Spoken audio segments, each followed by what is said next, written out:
Welcome back. There are two Stalins in the Tamil Nadu cabinet now. Chief Minister M K Stalin and his son Udhayanidhi Stalin. He was formally sworn in as minister in the Tamil Nadu cabinet today. He has been assigned the portfolios of sports, youth welfare, poverty alleviation and rural indebtedness. Udhayanidhi took to Twitter after taking his oath of office. He thanked his father for inducting him into the cabinet and also promised to win over the people of Tamil Nadu. Now, to be entirely honest, today's event almost looked like a family function. You had the father, you had the mother, you had the aunt, you had the distant cousin. Everyone was in attendance. So naturally, there is criticism from the opposition. You see, Udhayanidhi isn't some veteran Tamil politician. He runs one of the biggest movie production houses in South India. He's also an actor. So his ticket to the cabinet is not for political work. It is his surname. The opposition alleges that has gotten him there. With this appointment, M K Stalin has sent a clear message to his party leaders and cadre.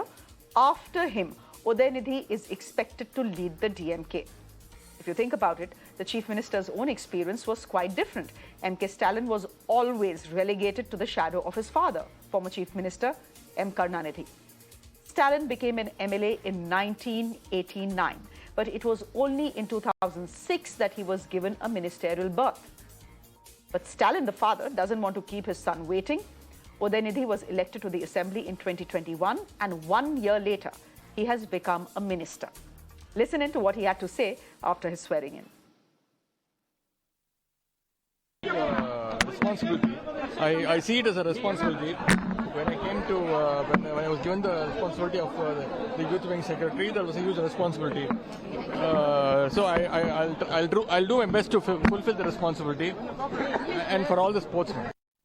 Now, the opposition is having none of it. They are criticizing this move as a blatant display of dynastic politics. Listen in. In a public interaction, when he was questioned whether anybody from his family will be into politics, what Mrs. Stalin said was, definitely no, be it my son-in-law or anyone from my family has no scope of entering into politics, is what he promised. Now the entire Tamil Nadu will know that how big a liar he is. And why we are saying is nothing but dynasty politics is this. Father, son, grandson, great-grandson, they only will be in the helm of affairs. Many people have come like that, and even in Delhi, you can see the civil aviation minister coming from a great family. All his uncle, his father was a minister, his aunt was the chief minister, another aunt was a member of parliament, his grandmother was a member of parliament. So they don't question all those things. He, of course, was speaking about Jyotiraditya Scindia. A quick chat with our guest joining us this evening. Vinod Selvam is spokesperson of the BJP joining us. Dr. S.A.S. Hafizullah is spokesperson of the DMK with us on the broadcast. Mohan Kumar Mangalam is spokesperson of the Congress party. And S.S. Sriram is a political analyst who is joining us. Vinod Selvam, as a spokesperson of the BJP, please tell me why call this nepotism? Why call this dynastic politics? This is, after all, not a 25-year-old who is walking straight into the cabinet. This is a 45-year-old, very successful film producer, film actor as well, who has now been a politician for the last couple of years at least, who's being given a berth in the cabinet. What's the problem with that? Can a politician's son not become a politician? See, we are not surprised with the developments of what happened today. In fact, we feel that it is what the 1 year gap between him becoming an MLA and a minister itself seems like a very long time. Because knowing the DMK, it is a party which has been in existence for 50, 60 years. But then if you compare the Bharatiya Janata Party and the DMK, it is very simple. If we have to look at the leadership of BJP, you will have to study that history for several days to understand how many leaders have led the party over the years. But if you have to study the lineage of DMK, it has been M Karunanidhi for 40 years or plus, then M K Stalin, and now Udhayanidhi Stalin. So the lineage of DMK is such that one party runs one family runs the entire party's organization.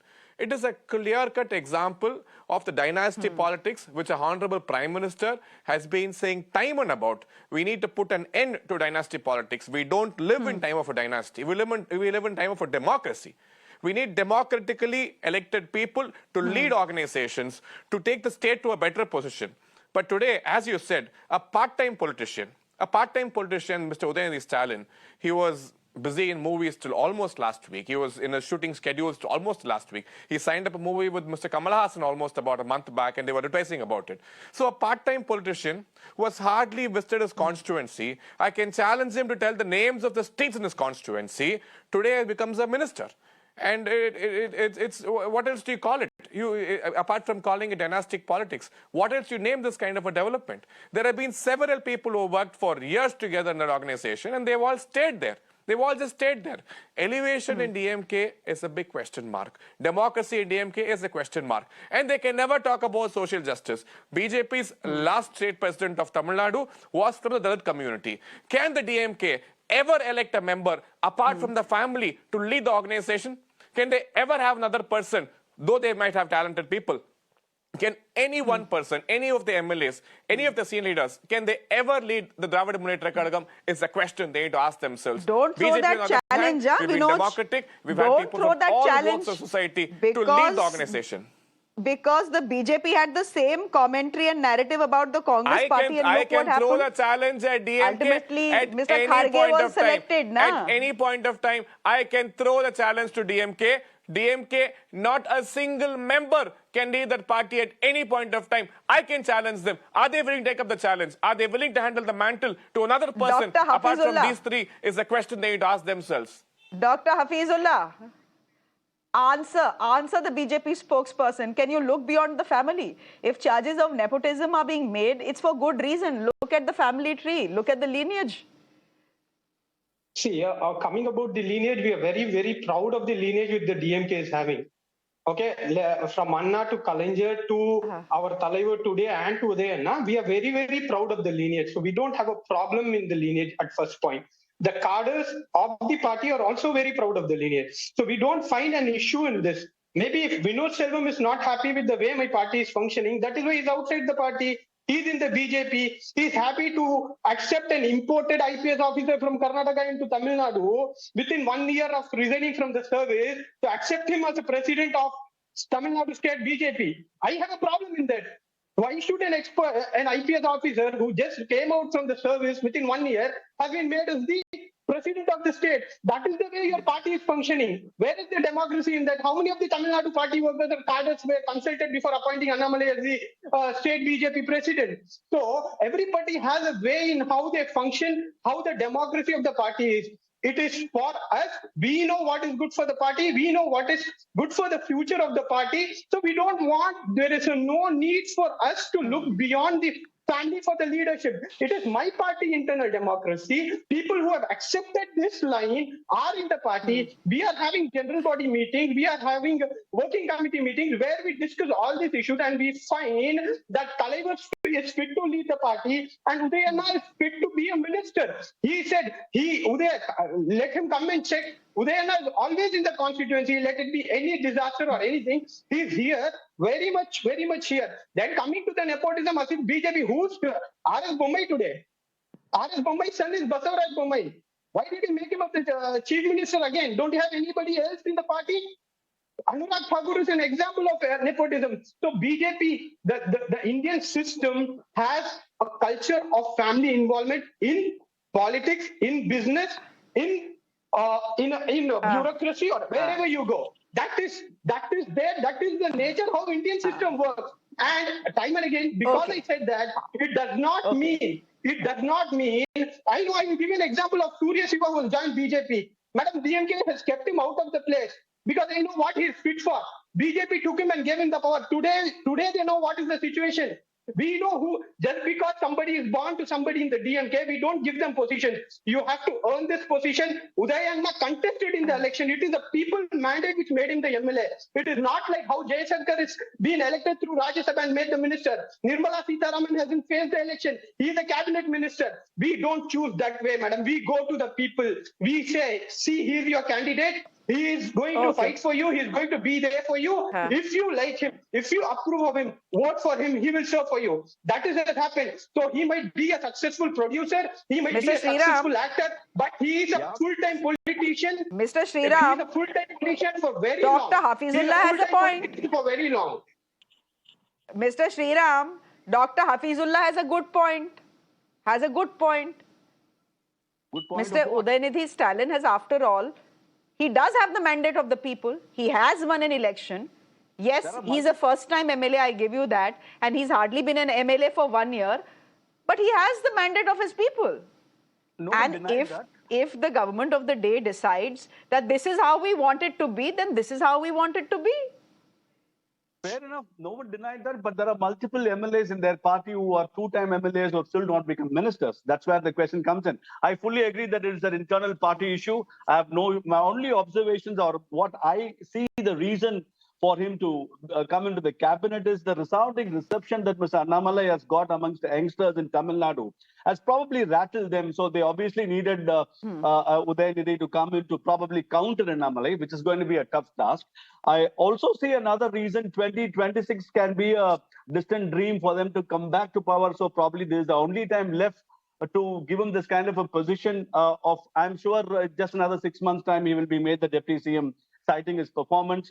So these are well-structured, orchestrated drama that is being well laid off, and the route is being given. So there are many deserving candidates in their party. I mean, this pure, one should let them also accept that this is the favor of having been the son of the chief minister. Why can't they accept that as well? So, and if they can talk about Jaishankar ji or Nirmala Sitharaman ji, not that they don't have the caliber, or not that they don't have the credentials or credibility to lead whatever position they are in. It's a pure virtue of being the son of a chief minister is the only reason why he has become minister. So comparing Mr. Uday to Jaishankar ji and Nirmala Sitharaman ji is, I mean, I leave it to people to judge as to what sort of a comparison is that going to be. Okay. Dr. Hafizullah, I can give you 10 seconds to respond because I have to go to the Congress the spokesperson comparison as is well. simple. Udayanidhi has a mandate of the people, where Jaishankar and Nirmala Sitharaman ji has not even contested an election. Democracy is all about winning elections, sir. That is the biggest difference. Mr. Manmohan Singh was not elected by the people. Mr. Manmohan Singh was the Prime Minister as a Rajya Sabha MP. Manmohan Singh Please, was always please remember member of the that. Rajya Sabha. Manmohan Singh was I'm going to Rajya leave Sabha that MP. it is for Mohan You Kumar should have Mangalam to remembered answer. that to go to the election and fight election to become the PM of The point India. is very clear. The point is very How many clear. Rajya Sabha members have you given? The You point is made very your clear. members ministers. Where were you when all that happened? I think you need to brush up on your history. You just read 4 points and came here. You don't talk about BJP's nepotism. There is no nepotism in BJP. BJP's leaders don't, their sons don't become leaders. Their daughters don't become leaders. They don't become presidents of the Since state. 1980 You till people work for a family. You 2022, don't work there for are a party. 15 presidents, but for the last 54 years, DMK has had Sir, you people are working for a Ek family. minute, if both of you, what fun. Guys, hang on. Gentlemen, hang on. What's the... Is BCCI a part of the government? No, you please answer me. Please answer me. What is BCCI? Is it a part of the government? Nepotism has different forms. Then why are Mohan you Kumar bothered? Mangalam. Then why are you bothered about the BCCI? Why are you bothered about the BCCI? Do you know where BCCI is registered? Okay, give me... Now, let Mohan Kumar Mangalam come in, please. Why are you bothered about BCCI? Vinod. I would love to come in if the both of you would keep quiet for a And minute. Dr. Hafizullah. Vinod, come on, Vinod and yeah. Hafiz. Guys, come on. Gentlemen. Just give him a minute. Let Mohan Kumar speak as well. But Mohan Kumar, yours is the party that is originally every point of time at the BJP's target over nepotism and dynastic politics. Here's another sunrise happening in the state of Tamil Nadu. Any comments? Yes, so obviously, I mean, I'm not going to give any credence to the BJP's comments. They've been saying this is their new platform. They keep changing their platform, but this is particularly hypocritical because they have more dynasts than probably any other party out there. In the last 2019 parliament elections, I think almost an equal number of contestants from political families. So let's not go into that for a second. Why is everyone so upset about Udhayanidhi Stalin's elevation? Is he the youngest minister in that cabinet? No. Is he the only first-time MLA to become a minister in Tamil Nadu? No. The youngest person is a 37-year-old man who's the Minister of Tourism from the district of Namakkal. Nobody seems to talk about that. What happened to his experience levels? So you become a minister not necessarily based on how many years you serve as an MLA. And if you if that is the only consideration, then you never have young people actually become ministers. I look forward to the impact that Udhayanidhi Stalin will make as a sports minister. I think it's a great portfolio to give someone who's young. I personally have been very involved in this as a district athletic association's president in Salem in Tamil Nadu, and I know the challenges that lay awaiting him. So we'll see how he performs, but to sort of disparage him right from the beginning is completely unfair in my mind. As far as the BJP is concerned, it's not like the BJP hasn't made, to Hafiz's point, obviously you have people who haven't been elected, but keeping that aside, people also who have been elected only once have been made minister. In fact, you'll find it interesting to know that the youngest minister in the center is a gentleman called Sushant Thakur, who's only got elected in 2019. He's a first-time MP. His father was in the BJP, but left to now become a minister in the TMC government in West Bengal. Also happens to be a dynast, but I guess the BJP likes cross-pollinating dynasts, not all in the same party. So these are all, rhetoric and hypocritical statements. Vinod, there is no real 10 seconds to respond. Or thing. Because the charge against you is hypocrisy. Because the charge that the DMK and the Congress are making against the BJP is hypocrisy. See, two parties which work for two families. They have come together. They've been an unholy alliance for several years. Let's forget about that. We are not complaining about people like a father and a son being in the organization, coming to ministry. No fault about that. But when an entire party is only a family, then that's where the problem happens. Now, Mr. Hafiz spoke about democracy. What democracy can you expect in a party which is run only by a family? In Congress, a party which is only run by a family. You people don't have the nerve to go and elect a new person and to give the mantle to someone. You people have been serving families. BJP doesn't do that. BJP's chief minister, when they vacated the seat, he did not make the Congress has just done it. Mr. Kharge was elected, you forgot. When Jairam Thakur, sir, vacated Himachal Pradesh, he did not make Anurag Thakur the chief minister. First of all, Jairam Thakur We'll leave it there. Thank you very much, gentlemen. This was a good chat. Ho gaya. Time up. It's almost 7. It's almost 7, gentlemen. Time up. Thank you very much for joining us. This was an enjoyable chat. Vinod Selvam, Dr. Hafizullah, Mohan Kumar Mangalam and S.S. Sriram, thank you very much on the show. With that, it's a wrap from me. Afrida is joining you at the top of 7 with all the day's top stories. Do stay with Mirror now.